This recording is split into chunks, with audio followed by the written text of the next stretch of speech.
साधक तीन बातें आरंभ से देखे कि हमारे जीवन में आ रही हैं कि नहीं। पहली बात, भगवान पर पूर्ण श्रद्धा विश्वास। अनंत ब्रह्मांडों के स्वामी हैं, काल भी उनके अधीन है। डरना क्यों भाई? किस बात का डर लगना है? अगर डर है, भय है, तो अभी श्रद्धा विश्वास स्वामी में नहीं है। अगर हमें हृदय में कष्ट अपना प्रभाव पहुंचाना चाहता है, तो जैसे कोई ठंडी से बहुत कांप रहा हो और माता दौड़ कर आवे, अपने हृदय से लगा के अपने शरीर का ताप देकर उसकी ठंड को दूर कर दे, ऐसे प्रियाजू करती है, ऐसे प्रियालाल करते हैं। ये कहा कहो बड़ भाग, नित नित रति हरिवंश हित, नित बरधत अनुराग, यह जो कृपा हरिवंश की। ये अपनो भाग आपन मुख, कहा जो श्री हरिवंश बल, हरिवंश भरोसे भय निडर, नित गर्जत हरिवंश बल। देखा है कष्टों की बौछार है, ऐसे जैसे ऊपर से वर्षा हो रही है, भगवान शेष फणों का छत्र, संवर्तक मेघ प्रलयंकारी वर्ष रहे, गिरिराज जी का छत्र। ऐसे भक्त को कृपा छत्र से हर समय सुरक्षित रखा जाता है। भक्त बनने के लिए कोई विशेष लायकात की आवश्यकता नहीं। मैं समस्त गुणों से हीन, पर मैं अपने प्रभु का, बस यही लायकात है।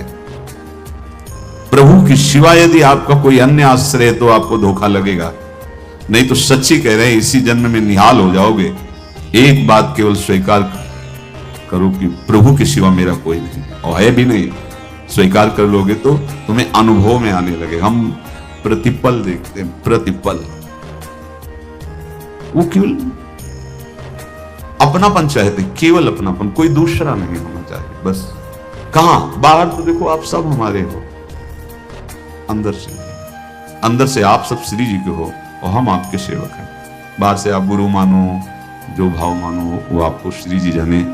अंदर से हमारे आप श्री जी के जन हो और हम आपके सेवक हैं। बाहर से कुछ भी व्यवहार मानो, कोई बाहर से व्यवहार का कोई अस्तित्व नहीं, अंदर की बात का अस्तित्व होता है। आप सब हमारी स्वामिनी के परिकर हो, हम आपके दास हैं। बस इस बात से हमारा अपनापन आपसे है, नहीं श्री जी के सिवा किसी से कोई अपनापन नहीं।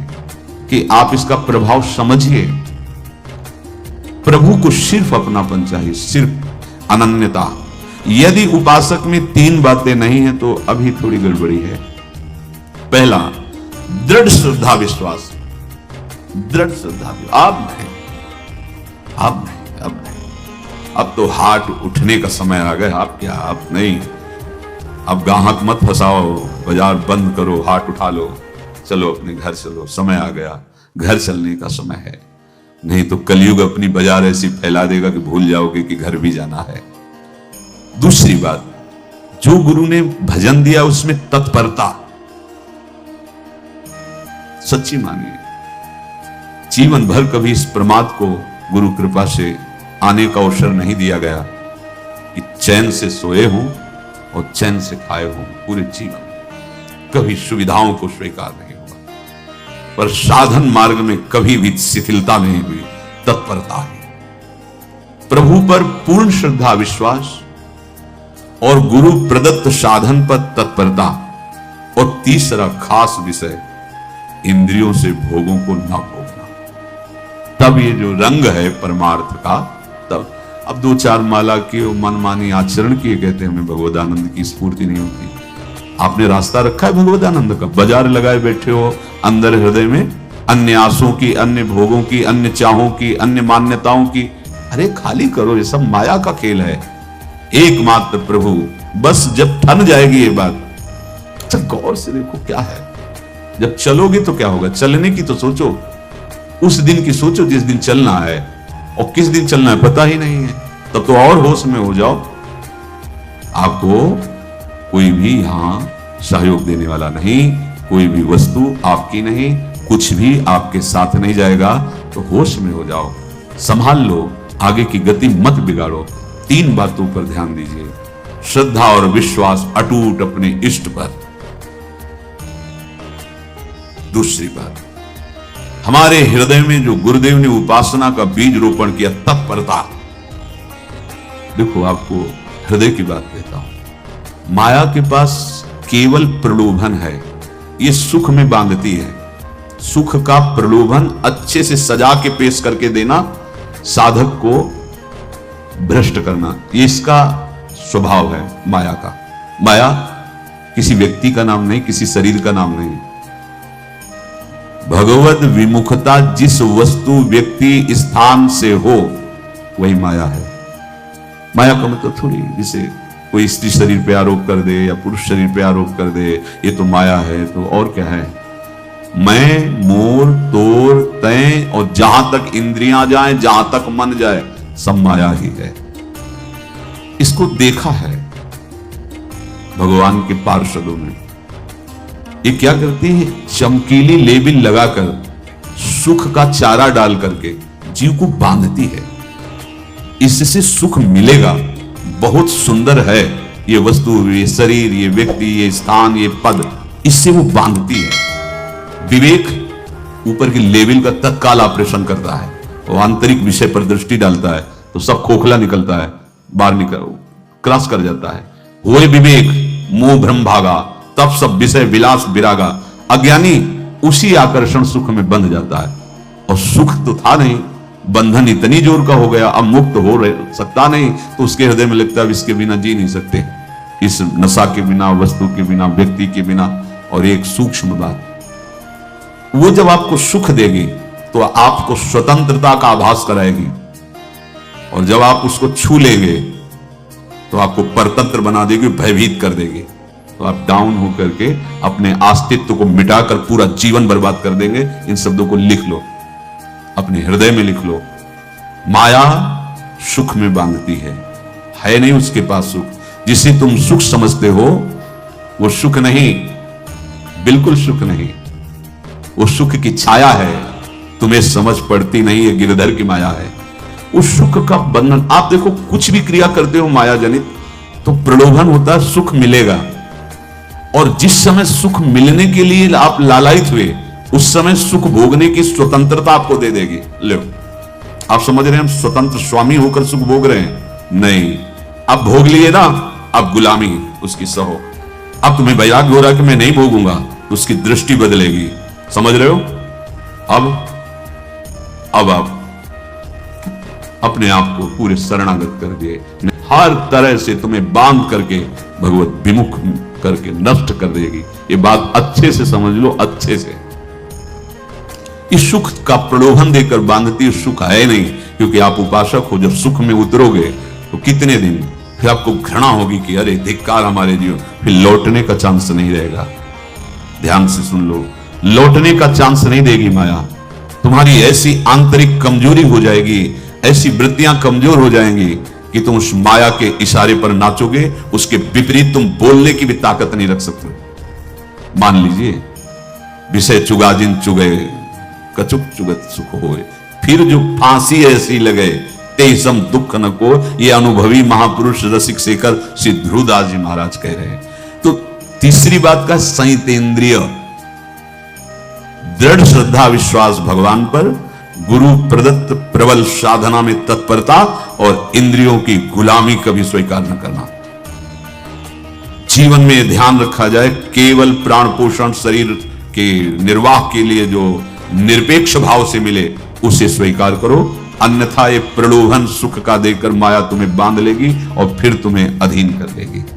कितने ऐसे मार्ग में उत्साहित होकर चलते हैं, पर गुरु कृपा पात्र ना होने के कारण, चतुर खिलाड़ी ना होने के कारण वो प्रलोभन में फंस जाते हो। फंस गए तो फिर मछली का कांटा जानते हो, ऐसे अब वो चाहे जितना हिले डुले वो कांटा नहीं निकल सकता, अब तो उसको मरना ही पड़ेगा।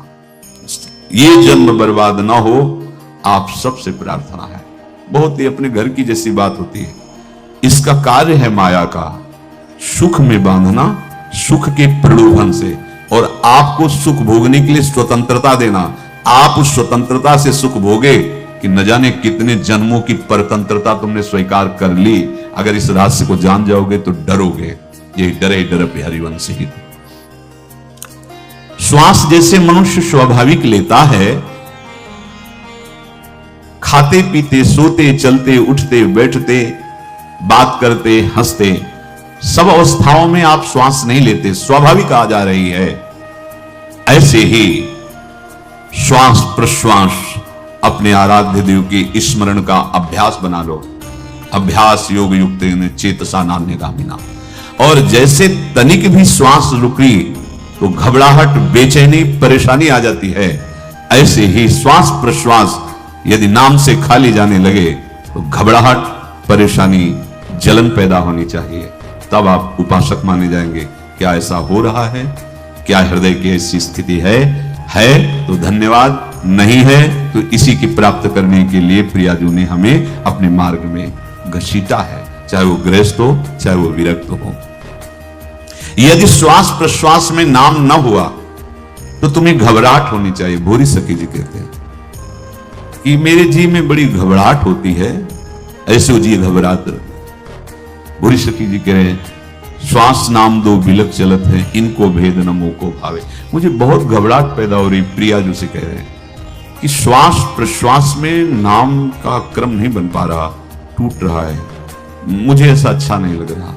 आप कृपा करो प्रियाजू, श्वास ही नाम, नाम ही श्वासा, नाम श्वास को भेद मिटावे। प्रियाजू ऐसी कृपा कर दो, श्वास प्रश्वास आपका नाम चलता रहे। ये बात प्रवचन ना मान करके जीवन मान लीजिए। जैसे हमारी श्वास प्रश्वास उठते बैठते चलते फिरते खाते पीते स्वाभाविक चलती है, हम ऐसा अभ्यास नाम का करें कि ऐसे चले। जैसे हमारी श्वास प्रश्वास रुकने लगे तो घबराहट, बेचैनी, प्राण व्याकुल हो जाते हैं, ऐसे ही श्वास प्रश्वास में यदि नाम रुकने लगे तो तद स्मरणेन परम व्याकुलते, घबराहट पैदा हो जाना चाहिए। नहीं होती तो अभी बहुत दूर नगरी, होती है तो अब निहाल हो गए हो, तुम चिंता मत करो। आगे का जो दिव्यात्मक स्वरूप है वो आना प्रारंभ हो जाएगा। रोम रोम रग रग बोले तब तक स्वाद नाम को पावे। यही सारा वैभव प्रकाशित हो जाता है। जहां तक हो सके किसी भी अनर्थ के हटाने का तुम प्रयास और चिंता मत करो। बहुत अनुभव की बात है। जैसे तुम कहीं फंस गए, गलती हो गई तुमसे, माया ने फंसा लिया, अब निर्भय हो जाओ। तुम्हारा अपमान होगा, तुम्हारी निंदा होगी, कुछ नहीं बिगड़ेगा, लेकिन पूरा जीवन बर्बाद नहीं कर देना है। प्रभु के भरोसे हो जाओ कि यदि आपको अपमान और निंदा करवानी तो करवाओ, पर अब लो नसानी अवना न सही हो। मैं समझ गया, अब आगे बढ़ूंगा, नहीं रुकूंगा, कुछ भी हो जाए, प्राण चले जाए, सभा में अपमान हो जाए, तो भी मैं अब रुकने वाला नहीं। समझ रहे? प्राप्त अनर्थ की निवृत्ति की चिंता में नहीं रहना तुम्हें। अगर तुमसे अनर्थ हो भी गया है तो तत्काल आगे बढ़ो। तुम्हारा इष्ट वो तो जान रहा है ना, तो पकड़ो उसी को। आप जान रहे थे मैं फिसल रहा था, आपने नहीं रोका ना, चलो अब आपके ऊपर है। आप चाहे अपमान करवाओ, चाहे निंदा करवाओ, चाहे आप हमारा ये शरीर छुड़वा दो, अब मैं आपको छोड़ने वाला नहीं।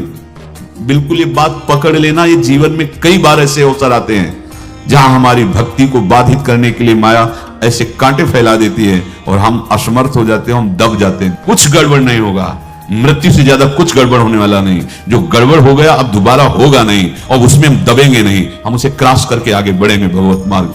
कुछ नहीं होगा, विश्वास करना। वो ऐसे फूल जैसा निकाल के तुम्हें अलग कर देंगे। विश्वास रखना, विश्वास रखना। इस बात पर हम जोर दे के कह रहे हैं, नहीं फंस जाओगे, फंस जाओगे। कभी इष्ट गुरु से छुपाव मत करना कि अगर ये जान गए तो। नहीं, जानो, तुम जानो। क्यों जाने? गलती तो तूने की। अगर हमारी गलती है तो आपकी भी गलती है। कैसे? छोटा बालक जब गिरता है, मां दौड़ के उठाने जाती है ना, तो पहला रोष दृष्टि उसकी मां की होती है। अब तो उठा रहे हो, और जब गिरने जा रही थी तब क्यों दृष्टि नहीं डाली? अगर पकड़ लेती तो गिरता ही क्यों नहीं? तुम्हारी मायाबादी पसारी विचित्र, सुन मुनि मोहे काकी कोड़, कह हरिदास तुम्हारे हम जीते। तो ये अपने संबंध बल से बात कर रहे हैं। झुकना नहीं, टूटना नहीं। माया का कार्य है झुका देना, रौन देना, और पश्चाताप मत करना। प्राय कहा जाता है प्रायश्चित करो, पश्चाताप। हमारे पास समय नहीं है। राधा राधा राधा सब हो गया, पश्चाताप बढ़ा गए। नहीं तो इसी चिंता में गलती हो गई। गलती हुई तब समय नष्ट हुआ, अब वर्तमान में उसका चिंतन करके नष्ट करो, और आगे के चिंतन की गुंजाइश नहीं रह गई, क्योंकि आप अपने हृदय को इतना गिराते चले जा रहे हो, हृदय का स्तर, कि उत्साह ही नहीं रह जाएगा। यह ऑपरेशन है सीधे भगवत प्राप्ति के लिए। बिल्कुल दृढ़ विश्वास। तुम्हें अब अपनी चिंता नहीं करनी। बैठा लो, हृदय में बैठा लो, अगर भगवत विश्वास नहीं तो घबराहट पैदा हो जाएगी, भय हो जाएगा, विषाद हो जाएगा। अरे कितनी बार संसार में अपमान हुआ है, कितनी बार सम्मान हुआ है, ये कुछ सम्मान और अपमान कुछ अस्तित्व तो नहीं रखता। अब हरि नहीं छूटेंगे, भाग हरि की तरफ भाग, बिल्कुल परवाह न कर, भाग, किसी के फंदे में मत पड़, भाग। ये अंदर की पुकार है, अंदर की बात कह रहा हूं। ये मन बहुत बदमाश है, पहले तो लुभायमान करके सुख में बंधाता है और फिर भय और संकट विषाद में फंसा देता है। प्रभु का विधान संदेह युक्त नहीं होता, निसंदेह तुम्हारे सामने वो विधान प्रकट होगा जिससे तुम्हारा परम मंगल हो जाएगा, परम मंगल हो जाएगा। डरना नहीं। बताया नहीं तो एक बार प्रेम भगत की बात, तो हमारे पास प्रेम जी आते थे, बहुत नाम जापक थे, श्री हरिवंश श्री हरिवंश। तो उनसे पूछा आपकी ऐसी नाम निष्ठा कैसे आई? तो उनका गलती से नाम निष्ठा कैसे आती है? तो किसी पद के अधिकारी थे जिसमें किसी कानून के विरुद्ध उसमें दस्तखत कर देने से करोड़ों रुपया उनको प्राप्त होना था। तो रात्रि में ऑफिस में बुलवा के उन्होंने वो गलती कर दी, दस्तखत की, बड़े अधिकारी थे, और वो उनको पता नहीं था कि वो षड्यंत्र है, और पहले से कैमरा रख दिया गया था, पूरा वीडियो लेते देते, बातचीत करते, दस्तखत करते, सब प्रमाण। तो सुबह जो उनकी आरती उतारी गई समाज में, तो बस घर वाले भी उनसे, कि जैसे पुत्र थे पत्नी कि पिताजी पापा आपसे ऐसी आशा थी, मार दिया हम सब लोगों को आपने, कब हम लोगों ने धन की मांग की आपसे, आप इस अवस्था में ऐसा कर। तो घर से ये वचन और बाहर तो सब उपहास उनका, और उन्होंने निश्चय किया रात्रि में आत्महत्या कर लेंगे।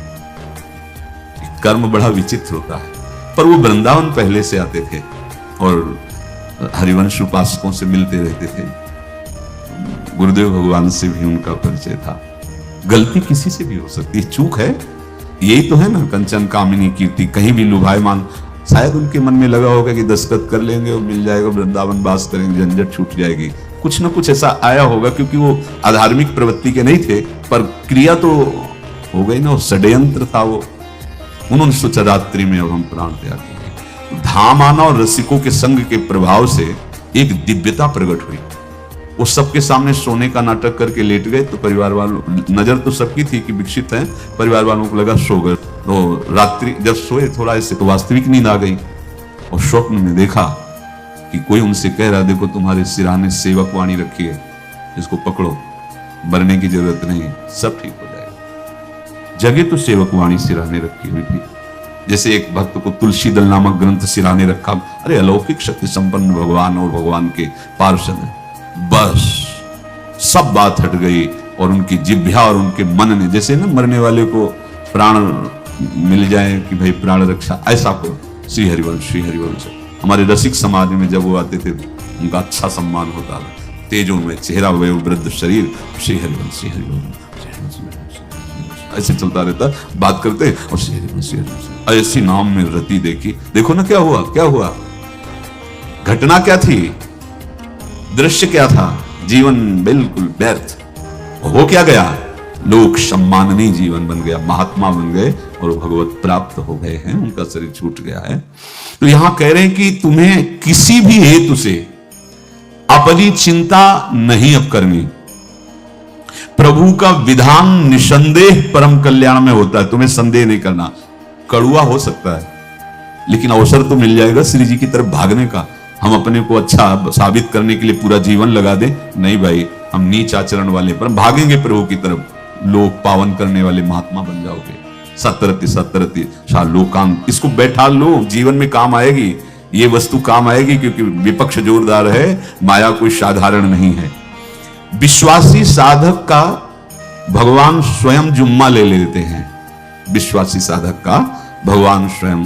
देखो, अपने मन में तुम किसी प्रकार की चिंता न रख करके ये आज से विश्वास कर लो कि अब मेरे जीवन में जो होगा, मेरे प्रियाजू के द्वारा किया हुआ विधान परम सुखप्रद होगा, परम मंगलमय होगा।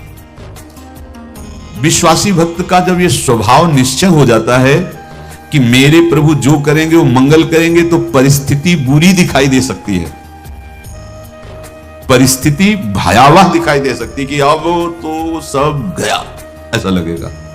लेकिन वो बहुत बड़े के हाथ में नियंत्रित है परिस्थिति। देखते देखते उस परिस्थिति का परिणाम निश्चिंत, निःशोक और निर्भय कर देने वाला हो जाएगा। भयभीत मत होना। बहुत ये अमृतमयी बातें हैं, अगर अपने साधन पथ पे हम इनको आदर्श मानकर चले तो बहुत जल्दी आनंद आ जाए। किसी भी अड़चन को तैयार रहो, ये काल क्षेत्र है, मृत्यु क्षेत्र है। कुछ भी, कभी भी, कहीं भी, कैसे भी, सबके सब मर सकते हो। अभी यही खंबा टूट जाए, बिल्डिंग गिर जाए, सब मर जाओगे। कहां जाओगे? जहां ऐसे सुन रहे हो ना, ऐसे निकुंज में चले। अब हमें किसी भी अड़चन से कोई भय नहीं, किसी भी अड़चन से भय नहीं। आप ये खिलवाड़ मत समझे। किसी भी अर्थ कोई तुम्हें नहीं रोक सकता आप श्री जी से मिलने के लिए। ये आगंतुक भय एक स्वाभाविक होता है। जैसे पूज्य श्री मंगनानंद जी सरकार सेनपुर, बहुत उच्च कोटि के ब्रह्मलीन महापुरुष, तो एक चौकी पर ऐसे बैठे हुए थे और बहुत से ऐसे संतजन परमहंस सब बैठे हुए थे और ब्रह्म चिंतन के विषय में चर्चा चल रही थी।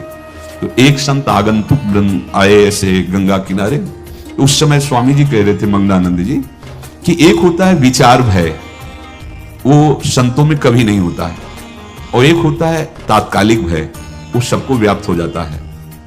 तो उन्होंने कहा कि स्वामी जी, वैसे हम आपका आदर करते हैं, लेकिन इस बात पर हमारा मतलब मन नहीं बैठ पा रहा है कि जो ब्रह्म स्वरूप को जान गया उसको विचार भय तो होगा ही नहीं, लेकिन स्वाभाविक भय कैसा हो सकता है? वो तो सिद्ध पुरुष थे। उनका स्वामी जी बैठो, प्रसंग पूरा होने के बाद फिर आपका उत्तर हो जाएगा। ऐसे चौकी लगाई बैठे, और बैठे थे बट वृक्ष के नीचे। तो एक जैसे बाज है, गीद पक्षी है, उस समय तो वो संध्या का समय था, आके ऐसे जे ही बैठा तो खरबर खरबर वो डाल, तो महाराज चौकी के नीचे हो गए जो गंगा किनारे से आए थे ना। तो कहा स्वामी जी, ये विचार भय है या स्वाभाविक भय है या आपको ब्रह्म चिंतन या ब्रह्म बोध नहीं? तो हंस दिए, बोले उत्तर मिल गया। ये स्वाभाविक, जैसे अभी बंदर चीख दे तो सब घबरा जाओगे ना, विचार भय नहीं है ये आगंतुक स्वाभाविक भय। भय विचार भय कि अब जो है ऐसा होगा, ऐसा हो सकता है, नहीं नहीं, वो वही प्रसंग चल रहा है। भगवान प्रमाण देते चले जा रहे हैं। देखो, कोई भी भय, कोई भी अड़चन अब तुम्हारा अमंगल नहीं कर सकती, पक्का मान लीजिए, डरो मत। देखो, इसमें इसीलिए प्राणों की बाजी लगा के, अब हमारे प्राण नहीं हैं, हमारे प्राण प्राणनाथ को समर्पित हैं। मेरे प्राणनाथ श्री श्यामा, तो क्यों भय करें? तो हम ये सब कर किसके लिए रहे? श्यामा जी के पास पहुंचने के लिए। श्यामा जी के पास पहुंचने, हमें श्यामा जी के पास जाना है। ये बिल्कुल छोटी मोटी बातें, अंदर ये जो सांसारिकता है, इसका त्याग करो। आप इस बात को समझो। गुरु गोविंद सिंह, लाखों की समाज बैठी हुई थी। उन्होंने कहा कि अगर तुम आजादी चाहते हो तो तुम्हें अपने प्राण देने पड़ेंगे हमें। खड़ा हो कोई व्यक्ति जो अपने प्राण देना चाहता है, मैं उसे आजादी, आजादी दो प्रकार की, एक प्राकृतिक आजादी और एक दिव्य आजादी, दोनों देने में समर्थ थे गुरु गोविंद सिंह। हाँ, ये सिखों के आचार्य हैं, बहुत ही अध्यात्म बल और शारीरिक बल से भी पुष्ट। एक खड़े हुए हिम्मत में बोले, आ, गड़ासा हाथ में अंदर गए और ऐसा लगा कि उनकी गर्दन उतार दी गई और इससे रक्त प्रवाह सा नाली से बहा, जो सबको दिखाई दे रहा था। और कोई है? जब पता ही चल गया कि गर्दन उतारी जा रही, रक्त प्रवाह, वो कहते मुझे तुम रक्त दो, प्राण दो, मैं तुम्हें आजादी दूंगा। 2 3 4 5 अंदर ले जाते, ये आभास भी नहीं होने दिया कि वो जीवित है। 5 तैयार, पूरी सभा में 5 तैयार। बोले ये पंच प्राण प्यारे हैं, भाई इतने से एक एक से 1.25 लाख को परास्त कराऊं, देखना मेरा नाम गुरु गोविंद सिंह न धराऊं, यदि एक एक से 1.25 लाख को परास्त, क्योंकि प्राणों की बाजी समर्पित कर दी। अब क्या भय? माया से आजादी प्राप्त करने के लिए भयभीत होना तो बिल्कुल जीवन में छोड़ दो। विचार भय नहीं होना चाहिए, ये स्वाभाविक भय होगा। अभी कोई ऐसी आवाज आ जाए, वो ऐसे स्वाभाविक होता है, उस पर तर्क वितर्क नहीं किया जाता। विचार भय नहीं होना चाहिए। जानते हो, तुम्हारा जीवन, तुम्हारे प्राण, तुम्हारा शरीर हरि को समर्पित है और हरि के अधीन काल है, कुछ नहीं हो सकता, और जो कुछ होगा वो परम मंगल होगा। किसी भी अड़चन को भगवान के सौहार्द के सामने अड़चन मत मानना। हम अगर अड़चन को दूर करने का प्रयास करेंगे तो अड़चन हमें फंसा लेगी, अड़चन। और यदि भगवान पे विश्वास कर लिए तो वही अड़चन अर्चन बन जाएगी। उपासना बन जाएगी। मान लीजिए बात, मान लीजिए आप लोग तो गृहस्थ में देखा होगा, हमने देखा है, बच्चा गिरा, रोने लगा, माँ उठाने आई, छाती से लगाया, वो माँ के थप्पड़ मार रहा है। यद्यपि वो कुछ जानता नहीं, पर भाव जब उसके देखे तो बलिहार है, इस वात्सल्य की बलिहार है, ये माँ को मार के कह रहा है, थप्पड़ मार के, अब तू छाती से लगा रही, जब गिरा और चोट लगी तब तू कहां थी, क्यों ले उठाया, ये अधिकार। हरि वो तो अल्पज्ञ माँ है, पर हम तो सर्वज्ञ हरि के वात्सल्य में डूबे हुए हैं, हमको तो भय बिल्कुल नहीं होना चाहिए। हाँ, जानबूझकर इसका दुरुपयोग मत करना। विश्राम की तरफ सत्संग जा रहा है, ध्यान से सुनो। कोई भी अड़चन, अब हमको प्रयास नहीं करना उसको दूर करने का, ये जिम्मेवारी हमारे प्रभु की है, और प्रभु के ऊपर अगर आपने भरोसा दृढ़ कर लिया तो हर अड़चन अड़चन बन जाएगी, भगवान की पूजा बन जाएगी। पर देखो, इस बात को लेकर के हमें अशुद्ध आचरण नहीं करना, गंदी बात पे नहीं उतर जाना कि आप बचा लेना जो भगवान हो, तो नहीं बचाएंगे, हम तुम्हें बता रहे। अब उनको चैलेंज करोगे ना कि सत्संग में सुना है कि आप बचाते हो, बचा लेना भला, तो नहीं बचाएंगे। क्या करेंगे? डबल पिटाई करवाएंगे तुम्हारी, क्योंकि सुन के भी तुम मनमानी कर रहे हो ना, और जब पिटोगे फिर रोगे तो फिर बचा लेंगे। ये लीला बिहारी गुरु हैं, बहुत करुणा में है, इनसे उल्टा मत खेलना, नहीं तो अगर ये उल्टा खेलने लगे तो तुम पहचान ही नहीं पाओगे। कह रहे हैं अपने आचरण को जानबूझकर अशुद्ध ना करो, तुम्हारी सारी बुराइयों की जिम्मेवारी हरि ले लेंगे। शब्द पर ध्यान दीजिए, जानबूझकर तुम अपनी बुराइयों का प्रयोग मत करो, तुम्हारे में जो बुराई है वो श्री हरि स्वयं स्वीकार कर लेंगे, वो ठीक है। जैसे आग में मल पड़े या चंदन या लोहा पड़े या लकड़ी, आग सबको अपना रूप दे देती है, ऐसे हर बुराई हरि में जाके परम सद्गुण बन जाती है। हम जितना अपने आप को अच्छा बनाने का प्रयास करेंगे, ये संसारियों के समझ में नहीं आएगा, परमार्थ के पथिकों के लिए बात है, और यही विश्राम हो जाएगा। हम अपने आप को जितना अच्छा और बड़ा बनाने की कोशिश करेंगे, उतना ही हमारा प्रयत्न हमको नीचा गिरा देगा। यदि हम अपने को भगवान के आश्रित कर करके उनके नाम का जप और उनकी आज्ञा पे चले तो इतने अच्छे बन जाओगे, बिस्तरे सब जग विमल कीरति साधु संगति ना करे, इतने महान बन जाओगे कि विश्वात्मा भगवान जब हृदय से लगा लिए तो जा पर कृपा राम की हुई, ता पर कृपा करे सब कोई। सुर नर मुनि प्रसन्नता ऊपर, सोई विजयी विनयी गुण सागर, तास सुजस त्रैलोक उजागर। इसलिए सत्संग का मनन करो, और ये जीवन व्यर्थ ना जाने पावे, सावधान आप रहो, और निर्वाह हमारी लाडली जो करेंगी। और ये जन्म हम सबको लाडली जो की प्राप्ति के लिए मिला है, और पक्का पक्का विश्वास करो लाडली जो हमें मिलेंगी, पक्का विश्वास करो, इस पे संशय मत रखना। हम किसी साधन बल से नहीं कह रहे कि तुम्हें लाडली जो मिलेंगी, लाडली जो मिलेंगी उनकी कृपा से, उनके दुलार से, उनके आकर्षण से। अब हमारा निश्चय हो गया है कि लाडली जो बोले आपका, हम हमारा मतलब सबका, ये जितने आप सब बैठे हो, आपको पता नहीं आपके कितने भाग्य प्रकाशित हो रहे हैं लाडली जी की कृपा से। अगर पता चल जाएगा तो अहंकार आ जाएगा। धैर्य पूर्वक सत्संग का मनन करो और उसे अपने आचरण में उतारो। शेष चर्चा आगे। श्री राधा वल्लभ।